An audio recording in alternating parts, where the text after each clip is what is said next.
Yo, what is going on, my fellow weebs? Chrono here, and welcome back to the channel. So today we'll be going over everything you need to know for the new M.A.R.S system added into NGS post-maintenance update.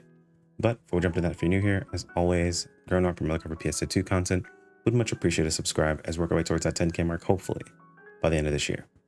Anyway, let's go ahead and jump into this.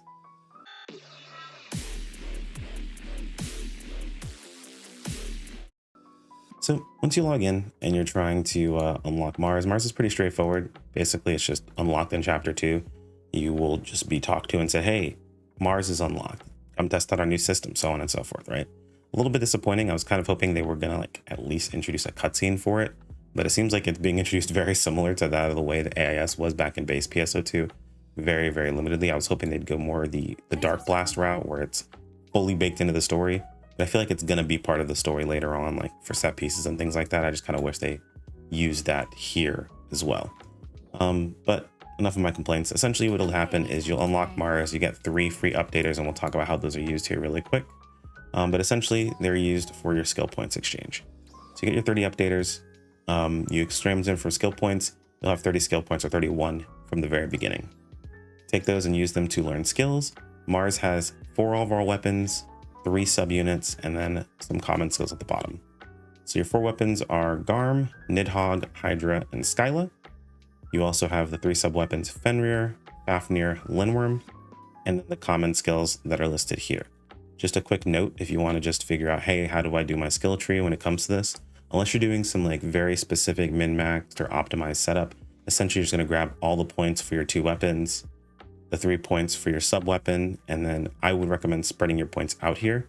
The points, or the skills that take 30 points, seem to have some diminishing returns per point you put into them.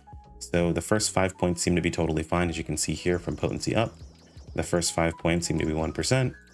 Past 5 seems to be 0.5, and then past 10 is actually even less. All the way up to 20, and then past 20 is even less. So that seems to be the case for all the skills. So just note that if you're going to be investing in your skills, I recommend splitting them up. But if you just don't care about certain things, like I don't need natural HP recovery, I don't need the extra PP up, I don't need the HP, or I don't need the HP up, whatever it happens to be, feel free to just put your points however you like, but just know that there is some diminishing returns as points get higher. So looking at the different individual skills, we're going to kind of give a very rudimentary overview of what each skill does as I read through it, because some of the descriptions are a bit weird, so it doesn't really help out completely. So let's start at the very top. So Garm heat charge. Basically, as you attack, you build up heat. It helps you heal more, as well as deal damage with your detonation. The detonation is based on how many charges you have for the heat charge buildup. You can very obviously see it on the weapon itself. It actually starts to glow, and holding the weapon action detonates the charges. So very useful here. Garm Quick Assault is just a gap closer while using Garm. Very, very nice. Garm Killing Prize gives you heals and PP back when enemies die. When you kill something, you get HP and PP back, and it's full, which is amazing, especially in situations because Garm does sacrifice its HP with its next skill, Garm Risky Style. So Garm Risky Style, you hold the normal attack button, perform up to 2 attacks. Technically it's like 3, but it's 2 attacks, and then the 5th attack, or the final attack of your weapon. And it uses HP to do more damage, essentially. And then Garm Beat Up. So Garm Beat Up, essentially what it is you use your weapon action to do your detonation, and if a target is down when you do that detonation, it either elongates the down, or it just does more damage if you cannot elongate the down, so like on bosses and things like that. So very, very straightforward. Basically swing sword, hold normal attack to do more damage, but you chew up your own HP, and then normal attacking will give you back your HP. At higher heat charges, it gives you back more HP. So normally you want to use the normal attack held at the start to chew up some of your HP, get your heat charge up quicker, and then as it's higher, just use some normal attacks to finish out building up your heat charge, and then burn it on your weapon action detonation. Very, very straightforward, very simple, fantastic weapon to have, and does quite a bit of damage. Nidhogg. So Nidhogg is pretty straightforward, has some nuances with it. I didn't mention it here, but Garm does have some guard frames in some of its abilities. It's worth checking those abilities out to figure out which abilities have guard frames and where those guard frames are at. I have to admit, I haven't used a lot of Garm as like my main forward weapon. Mostly been using Nidhogg, so I don't know exactly where those guard frames all are. I know there are quite a few of them on the held normal attack during Risky Style, So just keep that in mind as you're playing using Garm. Nidhogg has a marker mechanic. So Nidhogg weaken marker. Essentially the way this works is as you attack, you build up a marker on the target. There are 2 stages of marker. One just glows red. One then changes the slash to white. As you increase the stages, it essentially makes it so the target then does less damage to you. And detonating that marker then does a chunk of damage to the target. And of course, it makes it go away. Nidhogg add attack. So whenever you nullify an attack, it does like a little rocket that shoots off and does some damage to the target. This can happen with your normal attacks, your normal attack parry frames that Nidhogg has. It's very common with those, so pretty solid. Makes it so you can get some follow-up damage just by attacking as you normally would. Pretty cool. Nidhogg delay action. So I had to go test this to make sure of this because I was really curious. The way this is worded is almost completely wrong. So what it says is that you're delaying your normal after normal attacks produces an additional attack, and the additional attack's potency increases according to the length of the delay. Now, this is weird because we have a lot of extra attacks that happen with our weapons, and this could be what it's referring to specifically. So I'm going to give you 2 specific scenarios. Feel free to test them out yourselves, but I've seen it happen in both case scenarios. Delaying your normal attack in some situations causes a missile to pop up and shoot the target. Now, the longer it's delayed, the more damage that missile tends to do. And it also could be referring to the chainsaw attack, that if you delay holding the normal attack afterwards, so if you let go of the normal attack and delay pressing a normal attack again quicker, you actually do an increased damage chainsaw attack that has more hits. So there's 2 ways of delaying your attack, and it could be referring to either one. So pick your poison. But what I've found in most situations is that follow-up missile does the same amount of damage every time almost for me, even when I delay my normal attacks. So it could be referring to the missile, or it could be referring to the chainsaw attack. So the held normal, dealer's choice, but this is worded really poorly in my opinion. Nidhogg extended time. Whenever you hit with the 5th normal of Nidhogg's combo, you extend the time that you're in M.A.R.S by 1.8 seconds, which is pretty cool. And then Nidhogg weakness. So hitting an enemy with Nidhogg weaken explosion temporarily increases the damage you deal. Its effect is reduced against some powerful enemies. So when it says some powerful enemies, what I found is it tends to be bosses, like big bosses. The smaller ones tend to be perfectly fine, and it's only a 4-second window. Now this happens on all marker explosions, not just the level 2 version. So if you go for the level 1 version and get the marker explosion, you'll do less damage with your marker explosion, but you'll do overall, you'll do the same amount of damage to the target itself, like that increased potency. What we've also found is it doesn't seem to be just for you. It seems to be an actual debuff on the target that everyone can take advantage of. So this does help from a supportive perspective, which is definitely useful. So you might see some people kind of leaning towards using that pretty heavily. It's pretty cool. Hydra. So Hydra is more or less just the gun. Oh, I didn't mention Nidhogg is the scythe, by the way. It's scythe and chainsaw. Hydra is just the gun. And I'm going to show off how all of these weapons work after we're done going through the skill tree, by the way. Hydra overcharge. Pretty straightforward.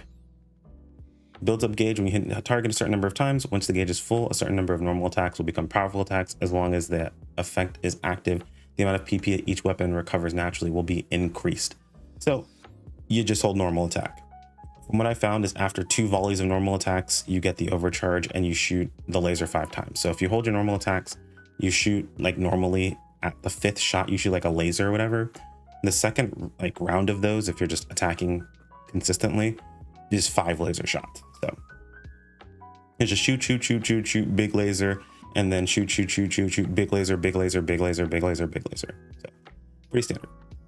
Hydra evade counter. Whenever you dodge with a step counter, you just automatically counter the target and deal damage. Hydra tactical reload. Pressing the weapon action button after some attacks, such as the last attack in the combo, will start Hydra's next attack at a higher rate of fire. So it's like a tactical reload, essentially gets you back to shooting faster if you press the weapon action after you finish your combos. So basically you want to do your full shots into big laser, into tactical reload, into big shots, into laser 5 times, into tactical reload. So, and that repeats over and over and over again. Hydra forceful attack. So a normal attack becomes a powerful attack when PP is at 5 or less. And this is important because you can expend all of your PP with just using your your PA on your weapon, and we'll talk about what each PA does when we get to their individual weapons. So you can actually force the powerful attack by just burning all of your PP, which is nice. In Hydra extend time, whenever you use the Hydra termination is what it's called. It's the weapon action held, a huge big FU laser. It increases the M.A.R.S operational time by 6 seconds, which seems like a lot, but it also takes a real long time to charge up this ability, so it's not as big as it might seem. Skyla is the rod slash bow, whatever you want to call it. The flavor text says rod, but it very obviously has a bow at the end of it, so pick your poison. Skyla Starlink. So when enemies remain within a certain range, or you hit them with attacks, up to 3 star insignia will appear. Using weapon action in that state will consume the stars and make your explosive rounds more powerful depending upon their number. Lose 1 star when enemies are out of your range for a while, or you're hit by an attack, or you sidestep. So if you're actively using Skyla, you essentially build up these starlings, and once you fully build up the 3 starlings, you can then hold your weapon action to do a giant FU laser orbital style from the sky. It is worth mentioning, this also builds while you are not using Skyla. However, it also goes down if you do get hit or you do sidestep. So just keep that in mind. Skyla High Maneuver. Normal attacks performed after activating a PA each weapon, or Skyla's normal attacks performed after activating a PA with each weapon. With each weapon changed to a maximum 3. That is so weirdly noted. Hold on. Skyla's normal attacks performed after activating a PA with each weapon changed to a maximum of 4 highly mobile attacks. So it's just basically you get like a different normal attack after you activate a PA up to 3 times. It's really weird on how they word it, but essentially it allows you to have an iframe. It's just another way that you can get the high maneuver ability move, which gives you an iframe. I'll show you what that looks like when we go over to Skyla. Skyla invincibility mode. This just means whenever you have 3 stacks of Starlink and you use your weapon action, you're now invincible for the ability that you're using, because it takes a long time for that to charge up too. And if you just use it without 3 stacks, you're not invincible for it, so you can be interrupted a lot. Skyla add attack, automatically add attack when enemies are within range. You just have to be near them, and then you just will casually attack them. It's kind of nice. And then Skyla annihilation. Hitting an enemy with Skyla retaliation temporarily creates a field around you that occasionally produces attacks over a wide area. Pretty straightforward, pretty simple. As long as you use retaliation, then you're able to just get extra attacks. So we have the subunits here. So these are kind of like 3 different types of subunits. You have speed, defense, and more like PP support.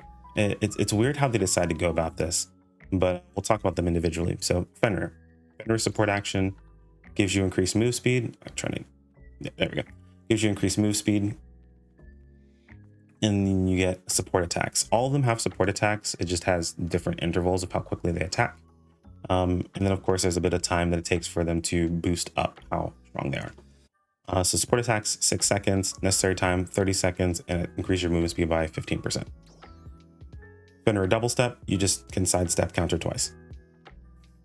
Fenrir add attack. So this one, whenever you dodge an attack, you get an extra attack, and that's on a 5-second cooldown. So pretty straightforward, pretty simple. Essentially, it's more around mobility than anything else. Now we have Fafnir. Fafnir is based more around negation, is the best way to put it. So Fafnir support action. Fafnir, I believe, has the slowest support action time. Yeah, Fafnir has the slowest support action time at 12 seconds. It gives you damage reduction whenever your HP goes below 70%, and it's 25% damage reduction. So pretty solid, pretty straightforward, not too bad.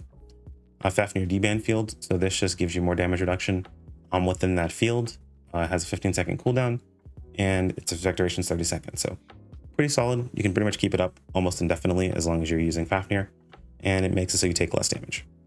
And the reason why Fafnir is actually pretty solid, specifically for Nidhogg, is Fafnir add attack. So this just gives you an extra attack whenever you nullify an attack, which you already do with Nidhogg. So you do that a lot when it comes to Fafnir. So it goes really, really well with Nidhogg. And then we have the final one, Linworm. Linworm is more PP oriented and just kind of does its own thing by itself. So Linworm support action is 10% extra PP recovery rate and support attack intervals of 9 seconds. So kind of in between Fafnir and Fenrir. Of course, the usual 30 seconds. Linworm Jammer. gives a damage taken rate. So this gives like a gelin effect essentially, where it reduces the amount of damage the enemy deals as long as you're looking at them. It's like a small little thing that just kind of hits them and they deal less damage. You'll see it on the target itself and it's 5%. It says to you, it's to everyone. Or at least everyone can see it and everyone seems to be affected. The normal add attack, just every 40 attacks, you get an extra attack. So you don't have to do anything specific for it. Just every time you swing 40 times, you get an extra attack. So this one might be the most consistent since there's no cooldown that like gets in the way specifically. I don't know anyone that's getting 40 attacks in 10 seconds. I guess Gunner maybe, but that's about it. But yeah, so that's the subsystems, and these are all pretty self-explanatory. I'm not going to go into these specifically. Let's go to get into the actual quest so I can show you guys how each weapon works. Oh, before I do that, let me show you the sub palette really fast. So I'll put a gear sub palette, go down to M.A.R.S palette, and it shows you the palette itself. You have multiple sets that you can use, up to 10. I would highly recommend going ahead and setting up a few sets if you plan on playing a couple of different combinations. You have the front and back half of your palette as per usual. You set your 2 weapons, and of course you set your sub weapon. Do not forget to set your sub weapon. I've forgotten it multiple times. You don't want to set or have this stay on the sub weapon you're not using. Also make sure you have the proper skill set linked to it. So I have mine set to 1. This is my main one that I have set up. I believe probably the best in slot setup for just using this, but we'll talk about that at the very end. And then you can also set the comm voice to either play or not play. This is kind of like a system that just kind of talks to you in the background. It's pretty cool. It gives you that effect of being in a mech where your system notifications are kind of told to you as you're doing stuff. So it is pretty helpful. It'll let you know when you're getting low on your operational time, meaning when you're running out of time to be in your M.A.R.S, and when certain abilities have either charged up or close to charging up or things like that. By default, it's in Japanese. I would move it to English so these actually matter for you. If you're not using them at all and you just want it as flavor text, leave it in Japanese if that's what you prefer. Or you can turn them off altogether. And like I said, you have multiple sets, so make sure that you have them set the way that you want to. I'm going to change that really fast. There we go. And this is where you pick your weapons. The order doesn't matter. You can set these to being in the front or back. It's not a big deal. I think it matters for like where they show up on your weapon. And keep in mind the sub weapon or sub unit does show up on your back. So cool. All right, let me go hop over to the training, the LTQ, and I'll show you guys how that works. All right, so this next portion is pretty much standard for all M.A.R.S. All you need to do is make sure M.A.R.S is on your sub palette. When you're in a quest, you can't change M.A.R.S, so make sure you do this outside of a quest. There'll be these things called M.A.R.S batteries that exist that you can pick up in certain quest types. They may cost you some form of currency or points or something like that to use them, but they do boost up your M.A.R.S generation. You can see at the very bottom on my 9, I'm just having my M.A.R.S tick up over time. And this ticks up all the way up to 100% over the course of 9 minutes, but there's nothing you can do to increase that tick rate. It just goes up on its own. So attacking, doing other stuff does not increase how fast it builds, like that of like PB and things like that. But we're going to grab some batteries so we can go ahead and get into our M.A.R.S. Now over 25% you're able to summon M.A.R.S. It's up for 30 seconds. And whenever you desummon M.A.R.S, you do lose what feels like about 25 to 30% on your M.A.R.S generation. So just keep that in mind. If you jump into it for a second, do some stuff, and then jump out, you're going to lose about 30% overall, just kind of off the bat immediately. But it does allow you to maintain whatever you had left outside of that percentage. So we're going to start with Garm. So Garm is pretty straightforward. See our normal attacks. Generate some HP for us. Pretty nice. Our held normal uses HP and does an attack. As you can see, it's actually 3 attacks overall. 2, and 2, and then I keep letting go. There you go. So 1, 2, 3. 2, I let go of it, so it stopped. And then we have our normal attacks. Oh, wrong weapon, normal attack. As you can see, our health, our healing increased because we had our Garm buildup. If you actually take a look at the very bottom, next to or right above our rest sign, you can see that we have built up our heat gauge, and you can also tell based on our blade being super glowing. You just hold the weapon action for Garm, and then do an attack. Pretty straightforward. Garm is just basically building that up. as quickly as you can, making sure you don't, of course, whoops, making sure you don't get yourself killed in the meantime. Once it's fully built up, you can just hold weapon action and then slam. Do a ton of damage. As you can see, you can do it without it, but it doesn't do as much damage. Yeah, that's basically it. That's mostly what GARM does. That's what GARM is here for. That's how you use GARM. Pretty straightforward, pretty simple. Nothing too crazy there. Next, we're going to talk about Nidhogg, but let's go ahead and grab some more battery really quick. Oh, I guess I should also mention GARM's. GARM also has a PA. Moves you towards the target if you just tap it. If you press and hold it, you do a follow-up swing, and that's it. That's where you proc your Assault Buster, by the way, to be able to move to your target super quick. That's why I said it only works with GARM specifically. All right, cool. Nidhogg. The Nidhogg is fairly straightforward. All you're going to do, you have a really cool 5-hit normal combo. And as you attack, keep attacking for a little bit. Takes a while for this to work. There is a way to get this to happen faster too. I'll show you guys here in a moment. But I want to show this off just so you can see that regular attacks, eventually you will build up a mark.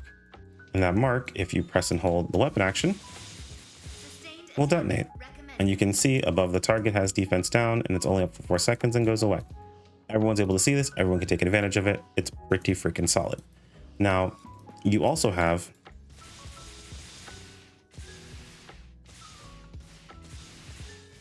your full normal combo. Actually, yeah, so you can see this is what I mean by, like, there's a lot of things that kind of happen. So it's hard to tell exactly what is a part of your attacks or the weapon itself.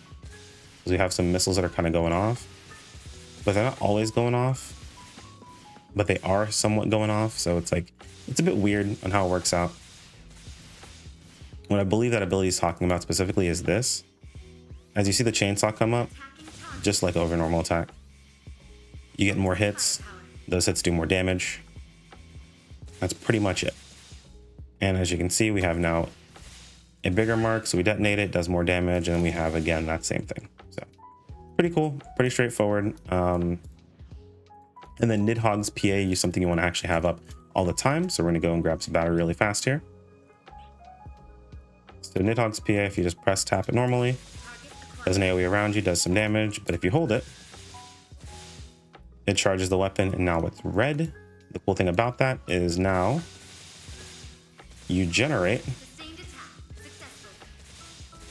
marks faster. So as you see, it only took me 3 attacks and I'm already at a white mark. I can detonate it very quickly and go right back into my combo. So that's 1. My target died, unfortunate. 2. We'll regenerate this, and after this one I should be at white. Oh, this one should be it. There it goes. And then boom. Pretty straightforward, pretty simple. There's only one other thing I wanted to show off, which was this GARM thing that happens with his risky stance. So if I'm using GARM risky stance and I hold my normal attack and I hit my normal attack on Nidhogg, I get my 5th normal attack. So you'll actually see a combo where some people will do this, where it'll actually maintain them in, what's it called?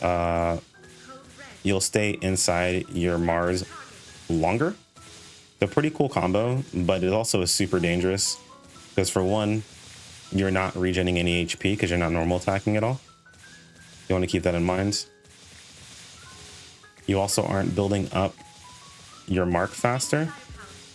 It's a lot of things to manage at once, assuming your target's not fighting back.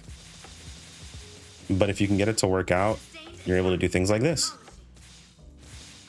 and make your smash do a ton more damage. What I'd actually recommend as far as this combo goes would be something like this.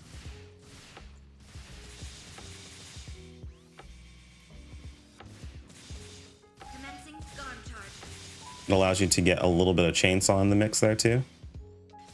And then one more. This should be my final chainsaw. Oh, well. And heal up a little bit too. So yeah, it's not perfect.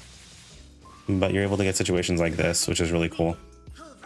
And it's nice to see that Garm has some combination, has some combo potential. So pretty solid there. You can do some pretty good damage if you actually have the window to continue this. But again, it is very, very unsafe. You can, of course, swap out some of your risky stance combos for just normal attack combos. But then at that point, you're no longer using any of your Nidhogg combo, because using Garm's risky stance is what actually allows you to go into the Nidhogg combo. So a lot of stuff there. But let's go ahead and pop out of here and show you guys what the other two weapons are like.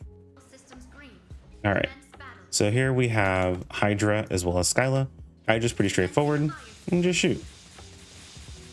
Normal attack ramps up, and then you get a laser at the very end. If you guys watch the very bottom, you can see that I've got a meter that's building up, and once it's built up, I just get multiple lasers.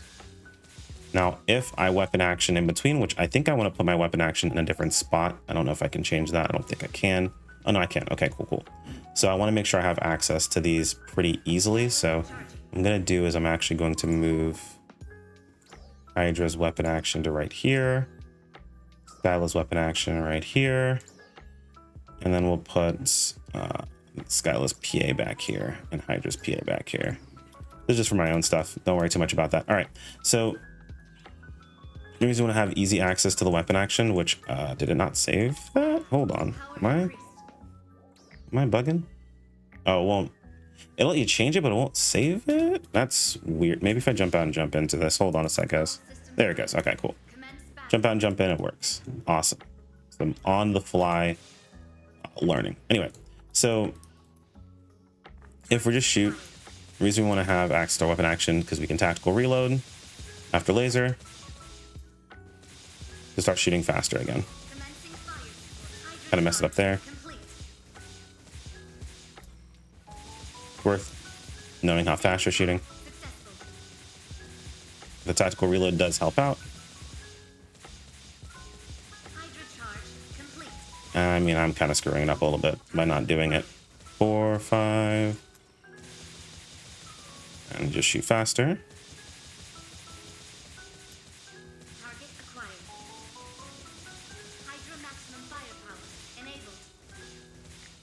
Hopefully that shows off enough of that, but pretty straightforward, pretty simple, pretty easy to do.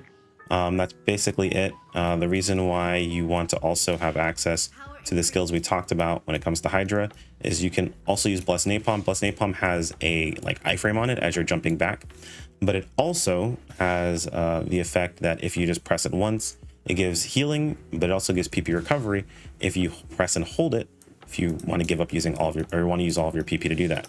And it's worth doing this because, of course, when you have no PP, you automatically get lasered at the start. So it's a way to get just a free laser there. Pretty cool. So you can do something like, burn all of your PP to get a free laser at the start. Give some support to people while you also get some extra damage overall. Now you don't get that regen. That regen only works on other people, not you, but it's pretty solid. Pretty cool, pretty straightforward. Only thing to worry about or to think about is the giant laser. If you guys have been looking at anything in social media when it comes to PSO2, you'll see this laser has been all over the place, dealing all kinds of crazy damage. It takes a long time to charge, but does a lot of damage. Also increases your time in Mars, but as you can see, takes forever to charge. I'm letting go of it early on purpose, so that way it fires immediately as soon as the charge is ready. And there you go, 321,000 damage. And all I did was hit the weak spot. Nothing else going along with it. So you imagine if you stack up some pretty crazy stuff on top of that, you can do quite a bit of damage. So let's go ahead and head over here. Cool, and that's pretty much it for Hydra. Next we have Skyla. Skyla's pretty straightforward. You have your normal attacks. You have your PA, which if you hold, you can just kind of fly around with, which is pretty cool. Burns PP to do this, but it does give you that really, really cool attack. Skyla also has an iframe whenever you use its held normal. This little side attack gives it an iframe, which is really, really nice because you don't want to have to dodge, because if you dodge, you're losing Starlink. Losing Starlink is bad. So if you dodge an ability, you lose Starlink. And the more you dodge, the more Starlink you lose. As you can see, I now have no Starlink because I've been dodging around. Unfortunate, but you want to make sure that you can spend as least amount of time dodging around as possible for Starlink. As you can see, it builds up pretty easily. We're just going to build up Starlink really quick, and I'll be back. Well, actually, it doesn't really matter because it doesn't do anything different visually, at least. But you can see as you're building Starlink, the meter goes up. We're at 2 right now. It's going up to 3, and then bam, we're at 3. Now we're at 3 Starlink. If we press and hold our weapon action button, we get an attack here, and then we get an orbital laser.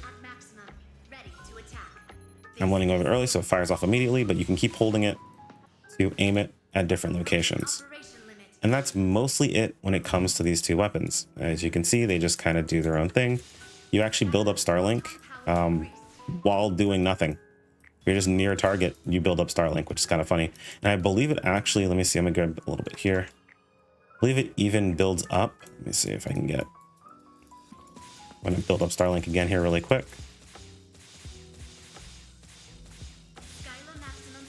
Okay, Starlink is full, so we're gonna go ahead and burn our Starlink.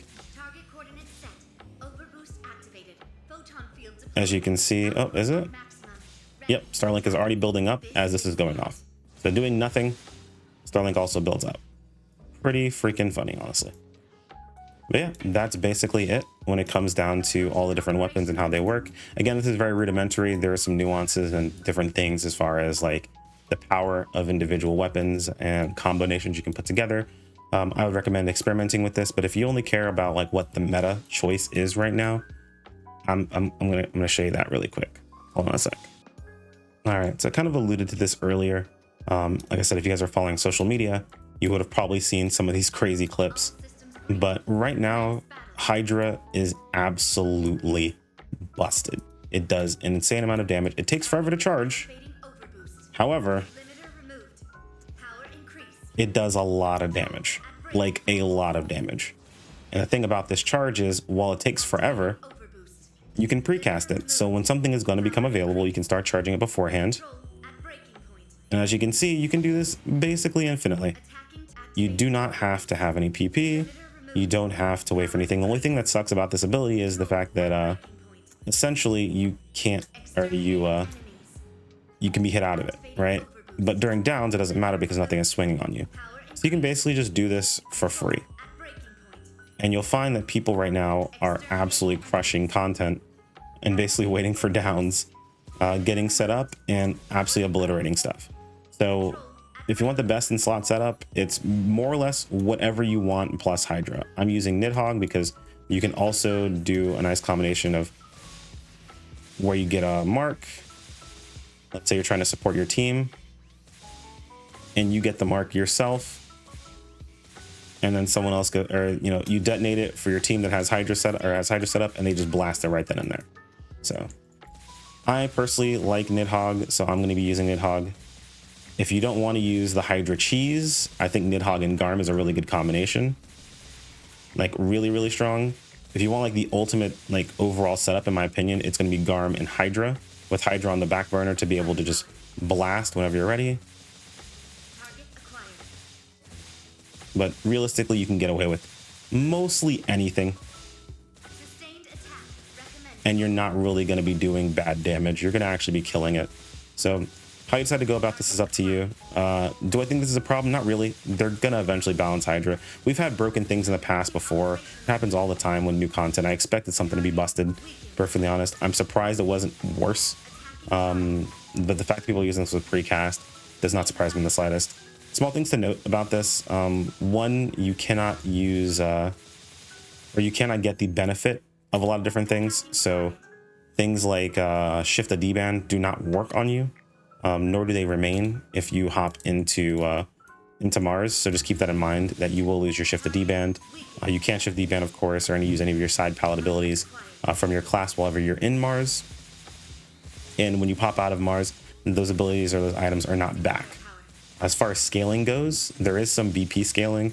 There are BP breakpoints. I'll try to leave a link in the video description to show off the BP breakpoints. But essentially the max breakpoint is over 4K BP. And then you also get scaling off of your HP, PP, and then your attack damage of your weapon. So not your potency or your augments, but just the raw attack of your weapon. So you want to have the highest level attack weapon you can have, and you're good to go. Your floor potency doesn't look, I guess they said it's not being adjusted for this weapon. I think it's like static or whatever, but my build has good floor potency, so I don't really care. I just use my strongest weapon and you're good to go. But that's really about it. If you guys have any other questions, feel free to let me know in the comments below, and I'll be more than happy to cover it. Again, this was very rudimentary. It's a lot longer than I wanted it to be, but there's a lot to talk about and there's a lot to cover. I love M.A.R.S. I think it's super fun. I think it's going to be a really fun set piece for some content in the future, but is going to require some balancing, and I do expect to see some form of balancing. This is not the first time we've seen anything busted, and it won't be the last time.